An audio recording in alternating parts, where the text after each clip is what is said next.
ونصلي ونسلم على رسوله الكريم أما بعد فقد قال الله تبارك وتعالى في القرآن المجيد والفرقان الحميد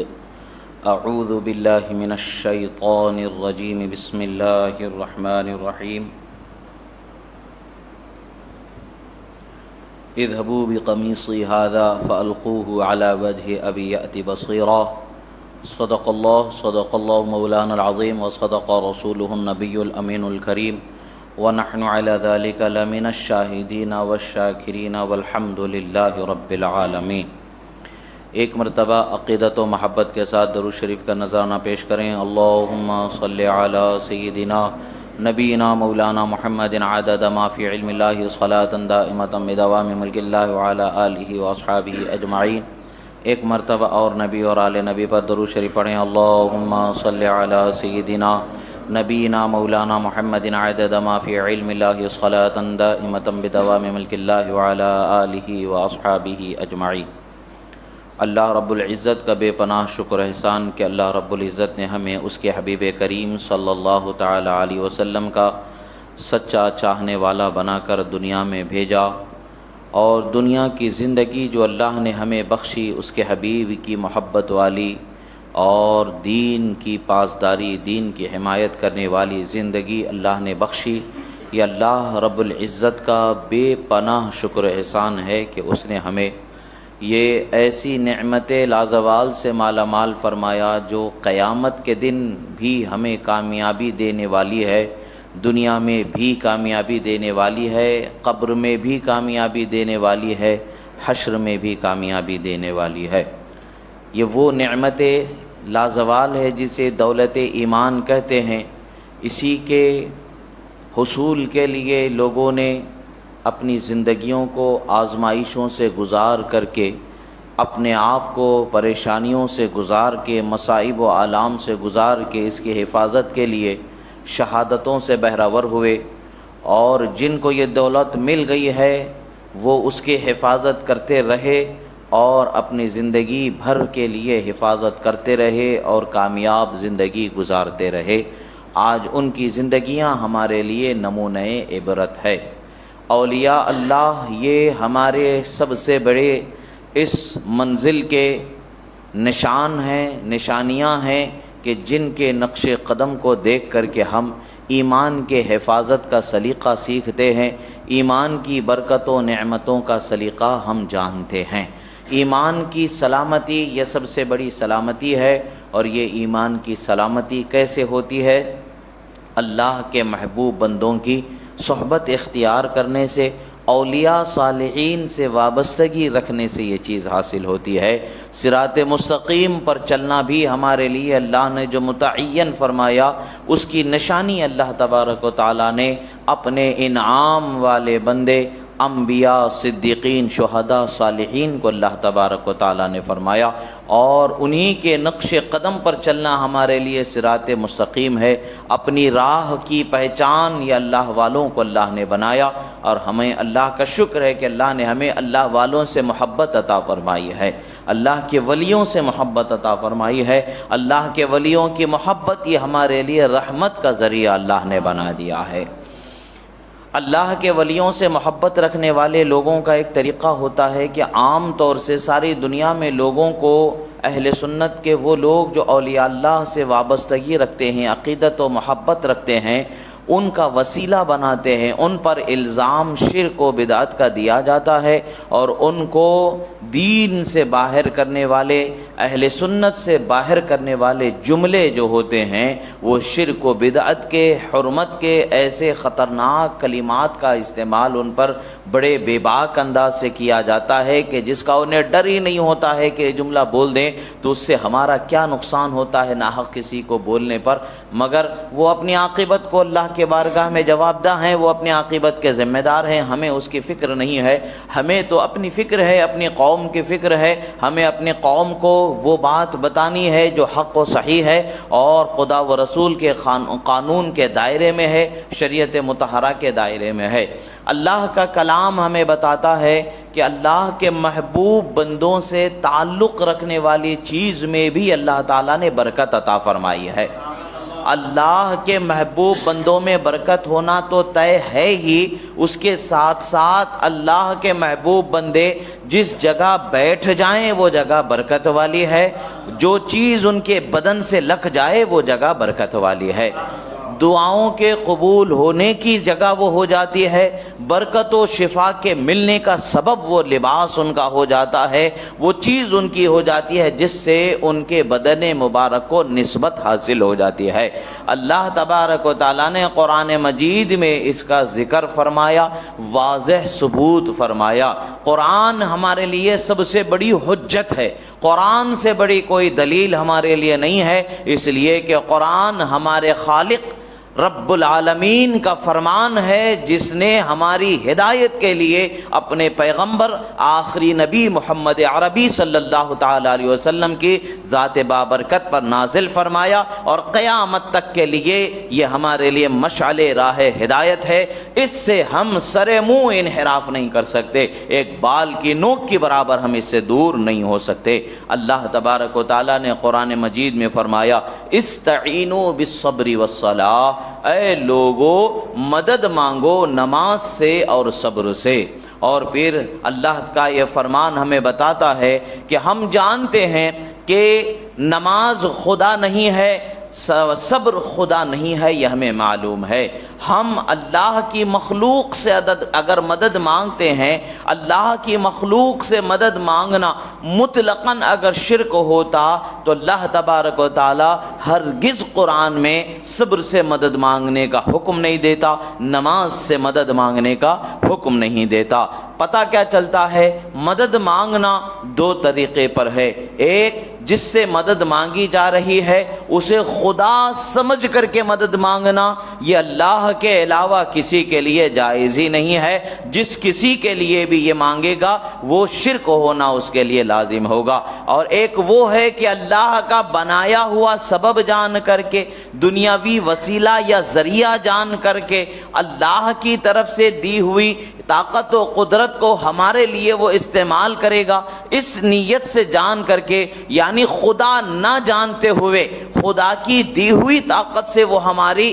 دستگیری یا مددگاری کر لیتے ہیں۔ اس اعتبار سے اللہ کا بندہ ہونے کی حیثیت سے اللہ کی دی ہوئی رخصت و اجازت کے دور پہ اور رخصت و اجازت کی روشنی میں اگر ان سے مدد مانگی جاتی ہے تو یہ اللہ کی مخلوق سے مدد مانگنا شرک نہیں ہوگا جبکہ اسے خدا نہ سمجھا جائے۔ الحمدللہ اہل سنت کا بچہ بھی جانتا ہے اللہ کا ولی ہے مگر خدا نہیں ہو سکتا،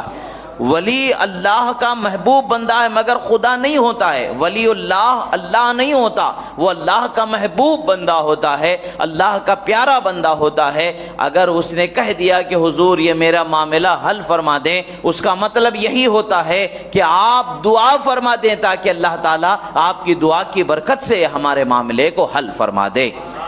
خدا سے حل نہیں ہو رہا ہے، معاذ اللہ آپ سے حل ہو جائے گا، معاذ اللہ یہ عقیدہ کسی کا نہیں ہو سکتا، اور نہ کوئی یہ عقیدہ رکھتا ہے، بلکہ ہر بندہ یہ تصور کرتا ہے میں گناہگار ہوں، میرے گناہوں کے سبب میری دعائیں قبول نہیں ہو رہی ہیں۔ آپ اللہ کے محبوب بندے ہیں، نیک بندے ہیں، آپ کی دعاؤں کو خدا رد نہیں کرتا ہے، آپ میرے حق میں دعا کر دیں تاکہ خدا دعا کو قبول فرما لے۔ یہ معاملہ ہوتا ہے۔ مثال کے طور پر اس کو سمجھنے کے لیے آدمی کیا کہتا ہے، جب اسے بیماری آ جاتی ہے وہ دوا استعمال کرتا ہے، دوا کھانے کے بعد اس کو بخار اتر جاتا ہے، بخار آ گیا تھا، اس نے دوا کھا لیا اور بخار اتر گیا۔ اب اس کا دوست اس سے پوچھتا ہے بھائی تمہاری بیماری کا کیا حال ہوا؟ وہ کہتا ہے بھائی ابھی دوائی کھایا میں اور بخار اتر گیا میرا، یعنی وہ دوا نے میرے بخار کو اتار دیا، یہ اس کا باقاعدہ طور پر کہنا ہوتا ہے۔ تو کیا معاذ اللہ نفع دینے والی چیز یہ دوا ہو سکتی ہے؟ فی نفس ہی اپنے آپ میں کیا اس کے اندر اتنی طاقت ہے کہ وہ ہمیں نفع دے ہو نہیں سکتا۔ جب تک کہ خدا دوا میں شفا نہ عطا فرمائے وہ دوا ہمیں شفا دے ہی نہیں سکتی ہے، وہ دوا ہمیں نفع دے ہی نہیں سکتی ہے۔ باوجود اس کے ہم کہتے ہیں کہ دوا سے ہمیں نفع مل گیا، نفع دینے والی ذات تو اللہ تبارک و تعالیٰ کی ہے، شفا دینے والی ذات تو اللہ تبارک و تعالیٰ کی ہے، مگر ہم مجازن عرفیہ طور پر بول دیتے ہیں دوا سے ہمیں شفا ہو گئی، دوا سے بیماری ٹل گئی۔ مطلب اس کا مومن کے کہنے کا یہی ہوتا ہے کہ دوا سبب و ذریعہ وسیلے کو میں نے اختیار کر لیا، اللہ نے مجھے شفا عطا فرما دیا، اللہ نے مجھے نفع عطا فرما دیا، میں نے میرے حق میں اللہ کے ولی کی دعا کو حاصل کر لیا، اللہ نے میرا بیڑا پار فرما دیا۔ یہی مطلب ہوتا ہے۔ اگر کوئی غوث المدد کہہ دیتا ہے تو اے پیران پیر میرے حق میں خدا سے دعا فرما دیں تاکہ اللہ تعالیٰ میری یہ مشکل آسان فرما دے۔ تو مومن کا یہی عقیدہ ہوتا ہے، اللہ تعالیٰ کے اختیار دیے ہوئے جو دعاؤں کے کرنے کا اختیار ہے، جو ان کی پریشانیوں کو ٹلا دینے کا اختیار ہے، شفاؤں کے دے دینے کا اختیار ہے، رحمتوں کے ان کے لیے لازم کرنے کے لیے دعاؤں کا جو اختیار اللہ نے محبوب بندوں کو بخشا ہے، اور ان کے وجود کی برکتوں کو جو اللہ تعالیٰ نے پنہا رکھا ہے وہ برکتیں اسے ملتی ہیں۔ ہر مومن کا در حقیقت یہی عقیدہ ہوتا ہے، اللہ کے ولی اللہ کی مرضی ہی سے دعا کر سکتے، اگر اللہ نہ چاہے تو کوئی ولی دعا بھی نہیں کرے گا، اگر اللہ نہ چاہے تو کسی ولی کا وسیلہ کسی بندے کے حق میں قبول نہیں ہوگا، یہ خدا کی مرضی ہی ہے۔ مگر اللہ کی مخلوق سے مخلوق ہونے کی حیثیت سے مدد لینا یہ شرک نہیں ہوتا، بلکہ اس کا حکم ہمیں شریعت مطہرہ میں دیا گیا ہے۔ جیسے اللہ نے قرآن میں فرمایا استعینوا بالصبر والصلاۃ، مدد مانگو نماز سے اور صبر سے، اور اسی طریقے سے حضرت بی بی مریم رضی اللہ تعالی عنہا آپ ایک خاص مقام میں ہمیشہ عبادت میں رہا کرتے تھے۔ اس جگہ پر حضرت زکریا علیہ السلام جو آپ کے خالو ہیں، آپ تشریف لاتے ہیں اور آپ دیکھتے ہیں وہاں پر کہ انواع و اقسام کے کھانے بھرے ہوئے ہیں، یعنی پھل ہوئے ہیں وہاں پر، اور وہ موسم کا پھل ہے ہی نہیں جو وہاں پر ہے، بے موسم کے پھل وہاں نظر آئے۔ آپ نے پوچھا اے مریم یہ چیزیں تمہارے پاس کہاں سے آئیں؟ انہوں نے عرض کیا کہ حضور میرا رب بڑا بے حساب رزق دینے والا ہے، رب کی نعمت سے، رب کی رحمت سے، رب کی عطا سے یہ پھل میرے پاس آ جاتے ہیں، میں اسے کھا لیا کرتی ہوں۔ حضرت زکریا علیہ السلام اس وقت پر روایتوں کے مطابق جیسا کہ تفسیر میں آتا ہے 60 سال سے زیادہ تجاوز آپ کی عمر کر چکی تھی، اس کے بعد بھی آپ نے اللہ تبارک و تعالیٰ کے بارگاہ میں دعا کیا۔ آپ کی اہلیہ کی عمر بھی 60 سال سے زیادہ تجاوز کر چکی تھی۔ آپ نے قرآن میں فرمایا ہنالک دعا زکریا ربہ، اس مقام پر حضرت زکریا علی نبینا علیہ السلام نے رب تعالیٰ سے دعا فرمائی کہ اللہ مجھے بیٹا عطا فرما، اللہ نے انہیں بیٹا عطا فرما دیا، حضرت یحییٰ علی نبینا علیہ السلام۔ اب اس سے پتہ کیا چلتا ہے؟ محبوب بندوں کے عبادت کرنے کی جگہ، جس جگہ پر ان کا رہنا ہوتا ہے، جس جگہ پر ان کا اٹھنا بیٹھنا ہوتا ہے، اس جگہ پر رحمتوں کو اللہ تعالیٰ اتارتا ہے، اور رحمتوں کے اتارے جانے والی جگہ پر دعاؤں کا کرنا دعا کے قبول ہونے کی دلیل ہے۔ یہ حضرت زکریا علیہ نبینا علیہ السلام یہ تو اللہ کے پیغمبر ہیں، وہ جو نعمتیں انہیں مل رہی ہے، جو عظمتیں حضرت بی بی مریم کو مل رہی ہیں، یہ پیغمبروں کی برکت ہی سے اللہ تعالیٰ انہیں عطا فرما رہا ہے۔ یہ اپنے آپ میں نہیں بلکہ اس زمانے کے پیغمبر کی برکت سے انہیں وہ نعمت ملتی ہے۔ اگر وہ پیغمبر کی برکت سے نہ ہو تو پھر ان کے لیے اپنے آپ میں کوئی نعمت نہیں۔ جیسا کہ ہر زمانے کے ولی کی کرامت اس زمانے کے پیغمبر کا در حقیقت معجزہ ہوتی ہے، ایسے ہی اس نبی کی برکت ہی سے سب کچھ اسے ملنا ہے۔ جبکہ حضرت زکریا علیہ نبینا علیہ السلام خود پیغمبر ہیں، انہوں نے اس جگہ دعا فرمایا، گویا کہ ہم جیسے لوگوں کو بتا دیا لوگوں یہ دیکھو کہ رحمت خدا کی کہاں اتر رہی ہے، وہاں دعائیں کرو تاکہ دعائیں تمہاری قبول ہو جائیں۔ یہ الحمدللہ حدیث مبارکہ میں ہے، اللہ کے رسول نے فرمایا اللہ کے محبوب بندوں کا ذکر جہاں ہوتا ہے رحمتوں کا وہاں نزول ہو جاتا، جہاں ان کا ذکر کیا جائے، جہاں انہیں یاد کیا جاتا ہے وہاں رحمت اتر جاتی ہے، جہاں اللہ کا ولی رہتا ہے وہاں رحمت کیسے نہیں اتر سکتی ہے؟ الحمدللہ اللہ کا ولی جہاں ہوتا ہے وہاں رحمتیں برستی ہیں، اترتی ہیں۔ یہی وجہ ہے کہ اللہ کے ولیوں کے دیوانے اپنے گھروں میں دعا تو کرتے ہی رہتے ہیں، مگر ان کے آستانوں پر پہنچ جاتے ہیں، ان کا تصور ہے کہ یہاں خدا کی رحمت اترتی ہے، وہ دعائیں کرتے ہیں، خدا ان کی دعاؤں کو قبول فرما لیتا ہے۔ یہ طریقہ ہمارا آج کا نیا طریقہ نہیں ہے۔ اللہ کے محبوب بندوں کے پاس دعائیں کرنا یہ قرآن کا بتایا ہوا طریقہ ہے، اور قرآن کی تعلیم کی روشنی میں ہے، اور اس کے اندر کوئی خرابی نہیں ہے۔ کم عقل ہیں وہ لوگ جو اس کو سمجھ نہیں پاتے اور لوگوں کو ایک نعمت سے محروم رکھنے کی کوشش کرتے ہیں۔ اب آگے چلیں، حضرت یوسف علی نبینا وعلیہ الصلاۃ والسلام، آپ کے والد ماجد حضرت یعقوب علی نبینا وعلیہ الصلاۃ والسلام، اللہ کی آزمائش اور اللہ کی طرف سے ایک انعام کا جو طریقہ دینے کا ہوتا ہے محبوب بندوں کا، اس طریقے کے مطابق حضرت یوسف علیہ السلام کے بھائیوں نے بچپن میں آپ کو ایک کنویں میں ڈال دیا تھا، تو اللہ تبارک و تعالیٰ نے آپ کی حفاظت فرمائی اور مصر تک پہنچا دیا۔ مصر میں آپ کو اس زمانے کا جو بادشاہ تھا اس بادشاہ کے گھر میں خرید لیا گیا۔ بہرحال حضرت یعقوب علی نبینا وعلیہ الصلاۃ والسلام چونکہ آپ کے والد تھے، آپ کی جدائی کی تکلیف آپ جو تقاضۂ بشری کے تحت ہے اس کو آپ برداشت نہ کر سکے، اور آپ کی آنکھ سے اکثر آنسو جایا کرتے تھے، بے وجہ کے بے سبب کے۔ یہ کوئی بات ہوتی نہیں ہے، بلکہ ہر بات میں اللہ تبارک و تعالیٰ کی کوئی نہ کوئی مصلحت ہوتی ہے، کوئی نہ کوئی اس میں راز پوشیدہ ہوتا ہے۔ ایسا ہی اس معاملے میں بھی ایک انوکھا راز پوشیدہ ہے۔ بہرحال حضرت یعقوب علی نبینا وعلیہ الصلاۃ والسلام کے بصارت میں فرق آنے لگا، یعنی ظاہری طور پر نگاہوں میں اثر آنے لگا، کہ یہاں تک کہ آپ کو بظاہر جو نگاہیں ہیں، تقاضۂ بشری کے تحت جو انداز ہے، اس میں آپ کے بصارت میں ضعف، کمزوری واقع ہونے لگی۔ اب حضرت یوسف علیہ السلام کے پاس ایک وقت وہ آیا کہ تمام بھائی اناج لینے کے لیے وہاں پر پہنچے، آپ نے اپنے چھوٹے بھائی کو اپنے پاس رکھ لیا۔ بہرحال برادران جو بڑے بھائی تھے سب پریشان ہوئے، آخر کار انہوں نے ان کے والد کا کہا کہ پہلے ہی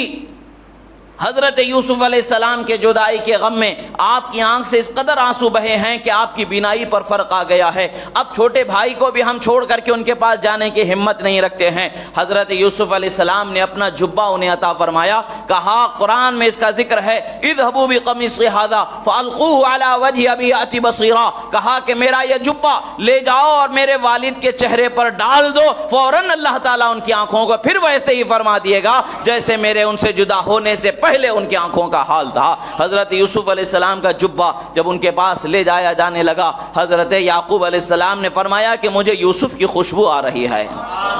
جب جبے کو آپ کے چہرے مبارکہ پر ڈالا گیا تو حضرت یوسف علیہ السلام کے آپ سے جدا ہونے سے پہلے آنکھوں کا جو حال تھا وہی حال اللہ کے فضل و کرم سے ہو گیا۔ پتہ کیا چلتا ہے، اللہ کے محبوب بندوں کے جسم سے تعلق رکھنے والی چیز بھی شفا اور برکت دینے والی بنا دی گئی۔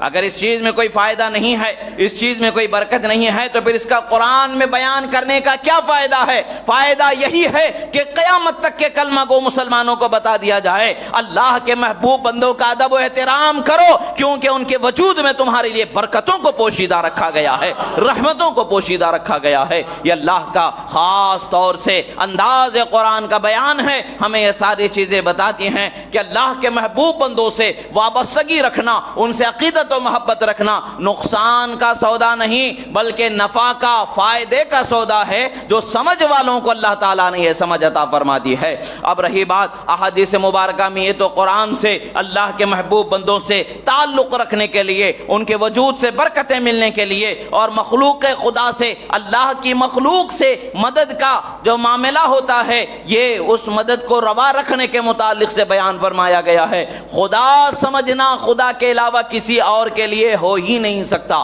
الحمدللہ کوئی مومن نہ پیغمبر کو خدا سمجھتا ہے، نہ ولی کو خدا سمجھتا ہے، نہ علی کو خدا سمجھتا ہے، نہ اور کسی شخصیت کو خدا سمجھتا ہے۔ خدا ہے تو صرف اور صرف وحدہ لا شریک رب ذوالجلال اللہ رب العزت ہی کی ذات ہے، اس کے سوا کوئی خدا نہیں ہے، نہ کوئی خدائی کے لائق ہے، نہ کسی کے حق میں یہ تصور کیا جا سکتا ہے۔ بے شک وہی معبود حقیقی ہے، وہی قادر مطلق ہے، وہی خالق حقیقی ہے، وہی مددگار حقیقی ہے، وہی شفا دینے والی ذات ہے، اس کے سوا کچھ نہیں ہے۔ وہ جس چیز میں شفا بنا دے وہ شفا والی ہو جائے، وہ جسے رحمت بنا دے رحمت والی ہو جائے، وہ جسے ہماری پریشانیوں کے ٹلنے کا سبب وسیلہ بنا دے وہ ہمارے لیے کام والا ہو جائے۔ اللہ کے رسول صلی اللہ تعالیٰ علیہ وسلم سے حدیث مبارکہ روایت کی جاتی ہے،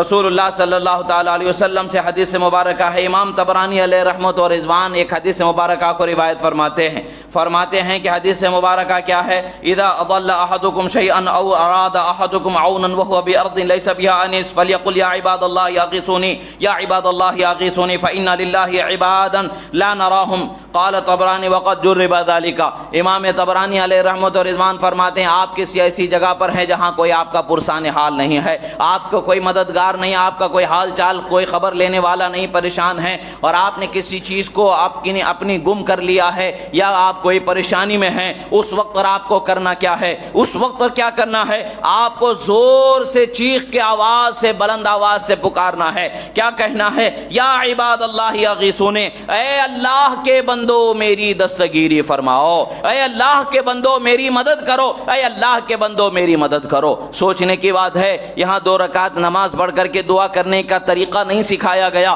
بلکہ یہ بتایا گیا کہ اللہ کے بندوں کو مدد کے لیے پکارو۔ اگر اللہ کے بندوں کے لیے اللہ نے جو انہیں طاقت و قدرت دی ہے اس کے دائرے میں رہ کر کے جو ان سے مدد مانگتے ہیں یہ شرک ہونا ہوتا تو پھر کبھی اللہ تبارک و تعالی، اللہ کے رسول اس چیز کی اجازت ہرگز نہیں دیتے۔ اللہ کے رسول یہ فرما رہے ہیں تو مطلب کیا ہے کہ اللہ کے ولیوں کو اللہ تبارک و تعالی نے ہمارے لیے مددگار بنایا ہوا ہے، اور وہ اللہ کی دی ہوئی طاقت ہی سے مدد کرتے ہیں۔ جیسے حضرت اسرائیل علیہ السلام ہماری روح قبض کرنے کی طاقت رکھتے ہیں، ہمیں موت کے گھاٹ اتارنے کی طاقت رکھتے ہیں، وہ خدا کی دی ہوئی طاقت ہی سے یہ طاقت رکھتے ہیں۔ ایسے ہی اللہ کے ولی خدا کی دی ہوئی طاقت سے وہ ہماری مدد کرنے والے ہوتے ہیں۔ وہ اپنے آپ میں کمائی ہوئی دولت یا اپنے آپ میں ملی ہوئی چیز نہیں، بلکہ خدا کی عطا سے وہ چیز ہوتی ہے۔ اب رہی بات دوسری بات، خدا نہ چاہے تو یہ نہ ہو، خدا چاہے تبھی ہو سکتا ہے۔ اب یہ حدیث مبارکہ کے بعد میں امام طبرانی فرماتے وقد جرب ذالک، فرماتے ہم نے بارہا اسے آزمایا ہے اور بارہا ہم نے اس کی نعمت کو پایا ہے، بارہا رحمتوں کو پایا ہے۔ اب ایک تو یہ طبرانی کی حدیث ہے، اب کلام کرنے والوں نے اس پر جو ضعف حدیث کا کلام کرتے ہیں، جہاں بات سامنے دلیل کی آ جاتی ہے، حدیث پیش کر دو تو ضعیف وغیرہ بتا کر کے کترانے کی کوشش کرتے ہیں، آیت پیش کر دو تو نہیں مطلب ایسا ہے ویسا ہے، اپنی باتوں کو پیش کرنے کی کوشش کرتے ہیں۔ حال کیا ہے؟ ہر معاملے میں، ہر بارے میں جب بھی دلیل روشن سامنے آتی ہے تو جیسے سورج کو دیکھنے کی طاقت نگاہوں میں نہیں ہوتی ہے، ویسے ہی باطل کو حق کے سامنے کھڑے ہونے کی ہمت نہیں ہوتی ہے، اس کی نگاہیں چندیا جاتی ہیں۔ ایسے ہی ان کی عقل قبض ہو جاتی ہے، ادھر ادھر کے گانے گاتے ہوئے نکل جاتے ہیں، ایسا نہیں ویسا، ویسا نہیں ایسا، بیکار کی باتیں کرتے ہوئے راستہ کاٹ کے نکلنے کی کوشش کرتے ہیں۔ فرق کچھ نہیں پڑتا، فائدہ تو ہمیں مل رہا ہے، فائدہ تو ہمیں مل رہا ہے، دلیل سے ہمارے یقین میں اور مضبوطی آ جاتی ہے۔ یہ غلط نہیں ہے، یہ صحیح ہے، یہ ہمیں سمجھ میں آ جاتا ہے۔ ان کی سمجھ میں آئے نہ آئے ہمیں کیا فرق ہے، ہمارا تو بیڑا پار ہو رہا ہے، ہماری تو کامیابی ہو رہی ہے۔ دوسری روایت آتی ہے، امام محدث الہیثمی علیہ رحمت و رضوان منبع الزوائد میں اسے فرماتے ہیں کہ حدیث کے دوسرے شواہد ہیں، یعنی دوسرے شواہد بھی اس حدیث میں ہیں۔ دوسری حدیث کیا ہے؟ امام بزار نے اس حدیث مبارکہ کو دوسری روایت سے حضرت عبداللہ ابن عباس رضی اللہ تعالیٰ عنہ سے روایت فرمایا۔ وہ کیا فرماتے ہیں؟ ان للہ ملائکہ فی الارض سوى الحفظة يكتبون ما سقط من ورق الشجر فاذا اصاب احدكم عرجة بارض فلات فلينادي اعینوا عباد اللہ۔ فرماتے ہیں کہ ایک حدیث دوسری فرماتے ہیں کہ اللہ تبارک و تعالیٰ نے کچھ ایسے بندوں کو رکھا ہے جو ملائکہ میں سے ہوتے ہیں، وہ تمہاری مدد کے لیے ہمیشہ تیار رہتے ہیں۔ ان کی نظر سے زمین پر جو پتا گرتا ہے وہ پتا گرنا بھی چھپا نہیں ہوتا ہے۔ آپ سوچو دنیا میں کتنے درخت ہیں، کتنے پتے گرتے ہیں، اس کا اندازہ کیسے ہو سکتا ہے؟ جب اللہ کے مخلوق کو یہ نعمتیں اللہ تبارک و تعالیٰ نے دیا ہے تو پھر اللہ کے علم و قدرت کا کیا حال ہوگا، اللہ کی شان کا کیا حال ہوگا، کوئی اندازہ ہی نہیں لگا سکتا۔ جب اللہ تعالیٰ نے اپنے بندوں کے لیے ان نعمتوں کو عطا فرمایا ہے، ان عظمتوں سے انہیں مالا مال فرمایا ہے، تو وہ خالق کائنات رب ذوالجلال کی جلال و عظمت کا کیا اندازہ کوئی لگا سکتا ہے؟ آپ فرماتے ہیں کہ وہ فرشتے زمین پر ہوتے ہیں، وہ دیکھتے ہیں، ان کی نظر سے کوئی چیز پوشیدہ نہیں ہوتی ہے۔ اب اگر تم کسی مصیبت میں ہو جاؤ، کوئی پریشانی آ جائے، تمہاری سواری کھو جائے، تمہارا مال چلے جائے، کچھ بھی ہو جائے، تو اس وقت پر بلند آواز سے پکارو، اے اللہ کے بندو میری مدد کرو۔ یہاں پر یہ نہیں فرمایا گیا یا اللہ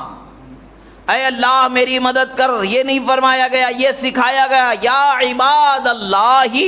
اغیثونی، یعنی فرمایا یا اللہ اعینونی، یا اللہ اعنی، یہ نہیں فرمایا، بلکہ یا عباد اللہ اعینونی اغیثونی فرمایا گیا۔ اے اللہ میری مدد کر، ڈائریکٹ اللہ سے مدد مانگنا کوئی کون سی غلط بات ہے؟ سکھایا جا سکتا ہے، مگر یہاں بتایا گیا اللہ تعالیٰ نے کچھ چیزوں کو بندوں کو جو دینا مقرر فرمایا ہے، اس کے لیے ایک سبب اور وسیلے کو مقرر فرما دیا ہے۔ ہمیں وہ چیز ملنا ہے اس وسیلے اور سبب سے ہو کر ہی مل سکتی ہے، اس کے علاوہ ہمیں اس چیز کا ملنے کا طریقہ مقرر نہیں ہے۔ تو یہاں یہ طریقہ ہے کہ ہمیں دنیا میں جو نعمتیں ملتی ہیں وہ اللہ کے محبوب بندوں کے صدقے ہی میں عطا ہونے والی ہے، اسی لیے انہی کو تو ان کی طرف توجہ کی جاتی ہے، کہا جاتا ہے یا عباد اللہ اعینونی اغیثونی۔ اب یہ حدیث کی سند روایت کے اعتبار سے دیکھا جائے، امام بزار کی سند کو سند حسن کہا گیا ہے۔ اس حدیث مبارکہ پر کثیر محدثین کرام نے گفتگو فرمائی ہے، اور آخر کلام یہی فرمایا کہ یہ حدیث حسن ہے اور اس کے راوی ثقہ ہیں، یعنی پہلے والی حدیث پر اگر کوئی گفتگو کرنے والا روایت پر کر سکتا ہے، مگر دوسری روایت اور آ کے بتا رہی ہے اس کے علاوہ بھی دلیل ہے، وہی ایک نہیں ہے کہ جس پر تم کان کاٹ کے نکل جاؤ، یہاں پر ایک اور دلیل ہے جو اس سے اعلیٰ درجے کی دلیل تمہارے سامنے پیش کی جا رہی ہے۔ پھر اس کے بعد میں فرمایا گیا، امام حیثمی فرماتے ہیں رواہ البزار ورجالہ ثقات، فرماتے ہیں امام بزار نے جس حدیث کو روایت فرمایا ہے اس حدیث کے تمام رجال جو راوی ہیں سب کے سب ثقات ہیں، یعنی اب اس حدیث کو ضعیف ہونے کا قول نہیں کیا جا سکتا، بلکہ یہ حدیث درجے حسن کو پہنچنے والی حدیث ہے، درجے حسن کو پہنچی ہوئی حدیث ہے، اور درجے حسن کو پہنچی ہوئی حدیث سے حلال و حرام کا ثبوت لیا جاتا ہے، استغاثہ یعنی اللہ کے محبوب بندوں سے مدد مانگنے کے جائز ہونے کا ثبوت لیا جا سکتا ہے، اور اس باب میں یہ حدیث بڑا اعلیٰ درجے کا مقام رکھنے والی ہے۔ اسی طریقے سے پھر امام بیہقی نے شعب الایمان میں اس حدیث مبارکہ کو دوسرے الفاظ سے روایت فرمایا ان للہ عز وجل ملائکۃ فی الارض سوی الحفظۃ یکتبون ما یسقط من ورق الشجر فَإِذَا أَصَابَ أَحَدَكُمْ، وہی حدیث مبارکہ ہے، آخر کیا فرمانے، فَلْيَصِحْ فَلْيَقُلْ يَا عِبَادَ اللَّهِ أَغِيثُونَا أَعِينُونَا رَحِمَكُمُ اللَّهُ فَإِنَّهُ سَيُعَانُ، فرمایا کہ وہی حدیث ہے، مصنف ابن ابی شیبہ میں بھی روایت کیا گیا ہے، بیہقی میں بھی روایت فرمایا گیا ہے۔ حدیث کے الفاظ کیا ہیں؟ کوئی پریشان حال ہو، کوئی پریشانی میں ہو، اس وقت پر بظاہر اس کے پاس کوئی سبب، کوئی ذریعہ، کوئی معاملہ نہ ہو، تو وہ کیا کرے؟ بلند آواز سے پکارے، اے اللہ کے بندو میری مدد کرو، اے اللہ کے بندو میری مدد کرو۔ اب یہاں پر تو ملائکہ کا ذکر کرتے ہوئے گفتگو ہو رہی ہے، مگر کوئی کہنے والا کہہ سکتا ہے وہ تو ملائکہ ہیں، آپ آدمیوں سے انسانوں سے مدد مانگ رہے، اس کا کیا مسئلہ ہے؟ مسئلہ یہی ہے خالق اور مخلوق کا فرق ہے، خالق خدا ہے، مخلوق ملائکہ بھی ہیں، انسان بھی ہے، سبھی مخلوق ہیں۔ اللہ تعالیٰ نے جب مخلوق سے مدد مانگنا جائز رکھا، رسول اللہ نے جائز رکھا، تو آپ اس میں فرق نہیں کر سکتے، اس سے ہو سکتا اس سے نہیں ہو سکتا، وہ اللہ جانے، اللہ کا رسول جانے۔ ہم اتنا جانتے ہیں کہ اللہ کے محبوب بندے ہماری مدد کر سکتے ہیں ان سے پریشان حالی میں جو اللہ تعالیٰ نے انہیں دی ہوئی نعمت ہے اس نعمت کے ذریعے ان کو وسیلہ بنا کر کے ندا کی جا سکتی ہے، پکارا جا سکتا ہے، مگر انہیں خدا نہیں سمجھا جاتا اور نہ کبھی خدا سمجھا جائے گا۔ وہ اللہ کے محبوب بندے ہیں۔ اب اس حدیث مبارکہ کے بعد میں پھر اور دوسری حدیث مبارکہ کے تحت فرماتے ہیں، اب یہاں دیکھیں حضرات محدثین اکرام فرماتے ہیں، امام نووی علیہ الرحمت والرضوان اس حدیث مبارکہ کی شرح میں ارشاد فرماتے ہیں، یعنی ان الانسان اذا انفلتت منه دابہ فإذا في مكان خال من الناس أو ضاع منه شيء أو ضل طريق ونحو ذلك فإنه ينادي بهذا الدعاء الذي علمه لنا النبي صلى الله عليه وسلم فيعينه عباد الله في الأرض إنسا أو جنا أو ملائكة۔ فرماتے ہیں سنیں اللہ کے رسول صلی اللہ تعالی علیہ وسلم کا یہ فرمان کیا ہے، عباد اللہ کون کون اس میں شامل ہیں، اللہ کے محبوب بندے جو عباد اللہ کہا گیا ہے اس میں کون کون شامل ہیں، اس کا ذکر فرماتے ہوئے امام نووی فرماتے ہیں وہ ملائکہ بھی ہو سکتے ہیں، وہ اللہ کے بندے انسان اولیاء بھی ہو سکتے ہیں، وہ جن بھی ہو سکتے ہیں، کوئی بھی ہو سکتے ہیں، مگر اللہ کے بندے ہوں گے اور وہ دوسرے بندوں کی مدد کو پہنچ جائیں گے، مدد کرنے والے ہوں گے۔ اب سرکار کے اس حدیث کے متعلق سے امام نووی فرماتے ہیں پریشان حالی میں کسی چیز کے ضائع ہو جانے میں یا بے کسی کی جو حالت ہے، کوئی ہمارا پرسان حال نہیں، ایسی جگہ پر ہیں، اس وقت پر پکارا جانا ہمیں اس دعا کو رسول اللہ نے سکھایا ہے، یعنی اس انداز دعا کو رسول اللہ نے سکھایا ہے۔ یہ امام نووی کا فرمان عالی شان ہے۔ پتہ چلتا ہے کہ اللہ کے محبوب بندوں کے معاملات الگ ہوتے ہیں، اللہ تبارک و تعالیٰ نے ان پر خاص کرم فرمایا ہوتا ہے۔ جب بھی کسی ولی کے لیے مدد کی بات کہی جاتی ہے، جب بھی ان کے لیے المدد کا لفظ پکارا جاتا ہے، معاذ اللہ اس کا مطلب یہ نہیں ہوتا ہے کہ خدا کی مرضی کے بغیر آپ ہماری مدد کر دیجیے، معاذ اللہ ایسا ہو ہی نہیں سکتا ہے، بلکہ حقیقت میں اس کا مفہوم یہی ہوتا ہے اللہ کی بارگاہ میں آپ ہمارے حق میں دعا فرما دیں تاکہ یہ ہماری مشکل حل ہو جائے، یہ ہماری پریشانی ٹل جائے۔ حقیقت میں یہی معنی ہوتا ہے۔ کم الفاظ میں بولنے کا ایک طریقہ ہوتا ہے، جس طریقے سے ہم دوا کے لیے کہتے ہیں دوا کھائی بخار ختم ہو گیا، دوا لیا تو بیماری دور ہو گئی، تو اس کا یہ مطلب نہیں کہ معاذ اللہ خدا کی مرضی کے بغیر دوا میں شفا اور نفع آ گیا ہے۔ خدا نے شفا والا دوا کو بنایا تو شفا ہے، نفع والا بنایا تو نفع ہے۔ ایسے ہی جیسے دوا میں شفا و نفع اللہ نے رکھا ہے، اس سے بدرجہ اولا، اس سے کہیں زیادہ افضل والا اللہ نے اپنے محبوب بندوں میں نفع شفا دوا کو اللہ تعالیٰ نے رکھا ہے۔ یہی وجہ ہے کہ ان سے ان لوگ وابستہ ہوتے ہیں، ان کی بارگاہوں میں حاضر رہتے ہیں اور اپنے لیے رحمتوں برکتوں کے نزول ہونے کی اور حقدار ہونے کی دعائیں کرتے ہیں، اللہ تعالیٰ قبول فرما لیتا ہے۔ اللہ رب العزت کی بارگاہ میں دعا ہے جو کہا گیا سنا گیا، کہنے میں سننے میں جو غلطی ہوئی اللہ تعالیٰ اسے معاف فرمائے، جو حق و صحیح کہا گیا اللہ تعالیٰ اسے قبول فرمائے، اور ہم نے جو کچھ بھی کہا مولا جو صحیح و درست ہے وہ ہمارے سینوں میں محفوظ فرما دے، جو کچھ بھول چوک میں غلطی سے سرزد ہوا مولا اسے ہمارے ذہن و فکر سے محفوظ محو فرما دے، دور فرما دے پروردگار، حق بات کو محفوظ فرما، غلط بات کو ہمارے ذہن و فکر سے دور فرما مولا، تیرے حبیب کی سچی محبت عطا فرما، پریشانیوں سے نجات عطا فرما، بیماریوں سے شفا عطا فرما پروردگار، جہاں کہیں بھی دنیا میں مسلمانوں پر ظلم ہو رہا ہے ظالموں کو نیست و نابود فرما، مظلوم مسلمانوں کی مدد فرما، بیواؤں یتیموں بے سہاروں بچوں بوڑھوں عورتوں کے ان کے سہارے، ان کے ہمدرد، ان کے نگہبان، ان کے کفو، ان کے ذمہ دار کو مہیا فرما مولا، ہمارے ملک میں امن امان سلامتی چین و سکون عطا فرما۔ اقول قولی ھذا استغفر اللہ لی ولکم ولسائر المؤمنین وما علینا الا البلاغ المبین برحمتک یا ارحم الراحمین۔